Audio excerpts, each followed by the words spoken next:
Little Red Riding Hood.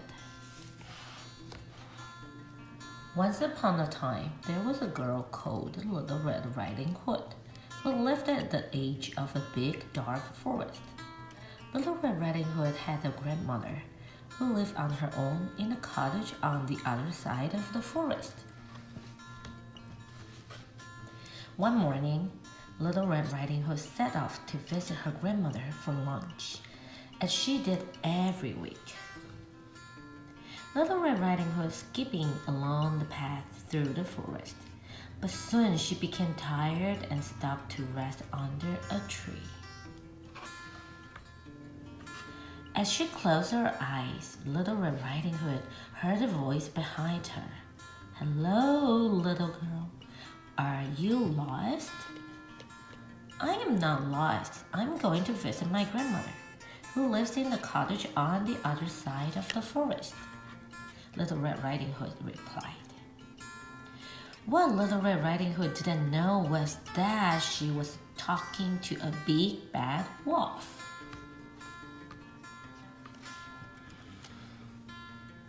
The big bad wolf wanted to gobble up Little Red Riding Hood ran, but he decided he would race ahead to her grandmother's cottage so he could gobble them both up for lunch. The wolf ran ahead until he reached Little Red Riding Hood's grandmother's cottage. He knocked on the door and listened.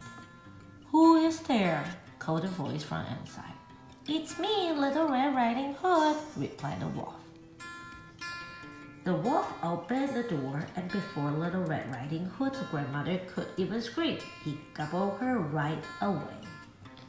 Quickly, the wolf put on her nightcap and glasses and tucked himself up in bed. When Little Red Riding Hood reached her grandmother's cottage, she knocked on the door and called out, "Grandmother, it's me, Little Red Riding Hood." "Coming," said a voice from inside the cottage. So Little Red Riding Hood opened the door and went inside. Little Red Riding Hood thought that her grandmother looked a little strange, so she switched on a lamp near the bed. "Grandmother, what big eyes you have!" exclaimed Little Red Riding Hood. "All the better to see you with, my dear," replied the wolf. Little Red Riding Hood crept a little closer. "Grandmother, what big ears you have!" gasped Little Red Riding Hood. "All the better to hear you with, my dear," replied the wolf. Little Red Riding Hood crept right up on the bed. "Grandmother, what big teeth you have!" cried Little Red Riding Hood as the light glinted off the wolf's teeth. "All the better to eat you with, my dear," shouted the wolf, leaping out of the bed. Little Red Riding Hood screamed and swung her basket as hard as she could at the big bad wolf. The basket was very heavy and it knocked the wolf right over.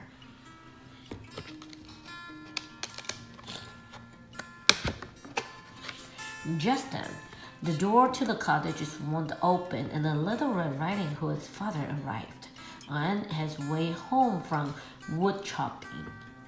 Little Red Riding Hood told her father all about the big bad wolf and how he had eaten her grandmother and tried to eat her too. Little Red Riding Hood's father grabbed the wolf, squeezed his tummy, and out popped Little Red Riding Hood's grandmother. Little Red Riding Hood's grandmother was very happy to be back, and she agreed to come for dinner at Little Riding Hood's house. Little Riding Hood, her grandmother, and her father walked out of the cottage and pulled the door closed behind them.